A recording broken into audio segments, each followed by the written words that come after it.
It only took me like, what, 3 years? But I actually did it. Alright. Hello everyone, my name is Daidarius and welcome to my manga haul of March 2024. And yes, I finally completed this series, but we will get to it later on in the video. So without any further hesitation or delays, let's jump into the first entry. And first up we have Colorless Volume 2. There is not much I can add with this Volume 2. I have yet to read the first one. It is on my backlog. What I will say is that just skimming through it, I can see that color does appear more often and it looks sweet. And also a bit jarring that you have these black and white pages one after the other and then suddenly there is small color sprinkle in there.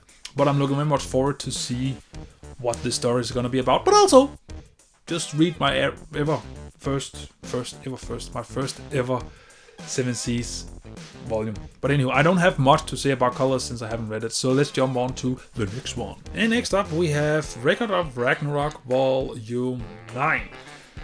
So I'm actually looking forward to rereading this fight here because it is one of, if not the only fight that is just pure physical based. The other fights in here, there often is some kind of magical gimmick or some sort.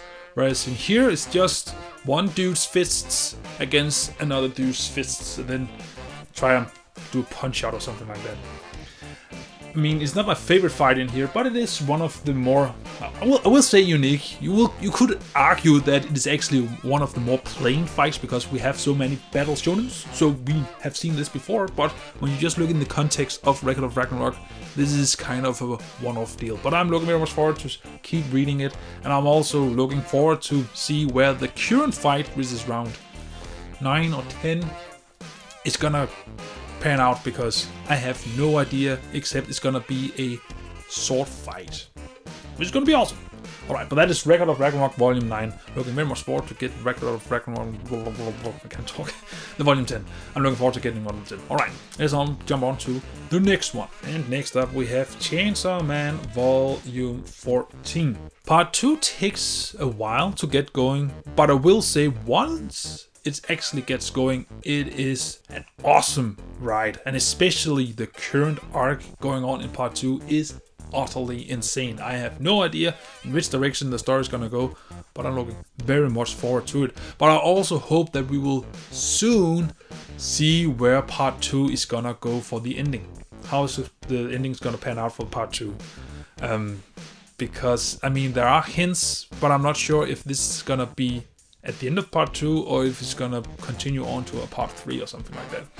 But nevertheless, Chainsaw Man, stupid fun, over the top action, and also it seems like that Fujimoto has actually gotten into a groove lately. His art has, I mean it's still that weird art he has done, but I think it has been more refined and consistent, and also the action has been more dynamic. So I'm looking very much forward to see how the story is gonna pan out. Anywho, that is Chainsaw Man Volume 14. Alright, let's get on to the next one. And next up we have Pokemon Adventures X and Y Volume 2. There's not much I can add to this, except that it is the next volume in the X and Y series. There should only be 6 volumes in total, so I'm almost halfway there. And I'm just looking very much forward to be caught up, because then there will only be new stuff, which is awesome. I have been trying to catch up since 2020. So almost 4 years, which is insane to me. So yeah, I'm not gonna add too much or talk about it too much. Just Volume 2, let's get on to the next one. And next up we have Rooster Fighter Volume 5. This is one of my favorite series that I am currently collecting, only because it is so outrageously weird and out there and insane, and I love it. And I'm talking its praises every time I get one or I show it off in my collection. And it seems like not a lot of people appreciate it, but I'm here to tell you, you have to read Rooster Fighter. One Punch Man, Rooster Fight, in a Rooster format, fighting kaiju. What more do you need? It is a Rooster fighting kaiju. It is the easiest selling point in manga history. Fucking go read it. I'm just looking very much forward to see where this story gonna go. I mean, I have an idea. We have an idea of what it's gonna end up with, but how we get there, fuck no clue. Anyway, Rooster Fighter Volume 5. Looking very much forward to reading this volume because it's been a blast so far. Alright, on to the next one. And next up we have Black Clover Volume 26. I am slowly but steadily catching up. I think there's 33 volumes out or something like that. Maybe 34 has just been released. So I'm 7 or 8 volumes behind. It is jarring, but I'm trying to do a final sprint to catch up because, yeah, I mean, it's gonna leave room for the other series that I planned at the beginning of this year to collect, you know. The Elusive Samurai, Sakamoto Days, and Dan. I want to collect those, but before that I need to catch up to Black Clover, so yeah. Just hoping to be caught up soon. Alright, the next one is a doozy. And next up we have Jojo's Bizarre Adventure Part 6, Stone Ocean Volume 2. These titles, man. But the reason this is a doozy is because now I finally have 2 volumes of this. This means it doesn't look as weird next to the completed Part 5. And yes, I'm not gonna say too much about Jojo's Bizarre Adventures. I mean, at this point, if you're interested in Jojo's Bizarre Adventure Part 6, you know the premise, you know what Jojo is. But again, I love these designs. It has really grown on me. Back when Part 4 came out and it was different from the Jojoniums of Part 1 up until Part 3, it was a bit disappointing, but now seeing 3 parts as well in this unique design, but different each time, it just works. And Vez has really done a great job of designing these volumes. And also, I like the color scheme, and I'm getting so hyped just getting back into Jojo's Bizarre Adventure. But also the fact that they're releasing every 2 months instead of every 3 months, so we're gonna get 6 volumes this year instead of 4, meaning that summer next year we will have all of Part 6 and ready with Part 7. It's gonna be awesome. But that is Jojo's Bizarre Adventures. On to the next one. And next up we have Alice in Borderland Volume 8, which I think is all that's out right now. We're still missing what I believe to be the final volume, because it seems like there's 18 volumes of Alice in Borderland, and these seems to be 2 months. Quick math. It'll be 9, hopefully, otherwise I would have made a fool of myself. Because this has not written final on their calendar. It's not final volume, it's just the next entry. It's kind of weird. But awesome to actually be caught up with Alice in Borderland and hopefully only missing 1 more volume. Because that's 1 more thing I can cross off my list, which is gonna be great. And also I'm just looking very much forward to getting into it. I mean, all the series I'm currently collecting that I'm planning on reading without making a review for it, I'm looking forward to getting into. But I'm gonna get back to that in a moment. You're here for the manga haul. So, Alice in Borderland, I do not have anything to say except that I love this design. I love this way of approaching the 2 volumes, because this is volume 15 and this is volume 16, the front covers of that. And then the way they have merged those 2 together to create this awesome cover is just, well, awesome, I guess.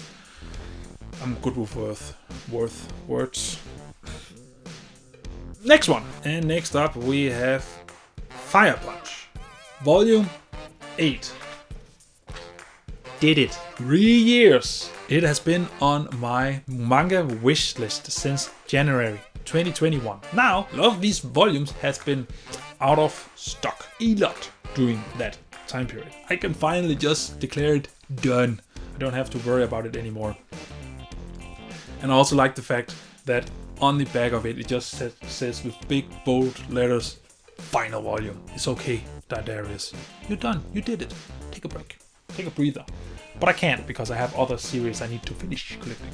But yes, I'm looking so much forward to start reading Fire Punch, because everyone has said it is a, let's call it, wild, interesting ride.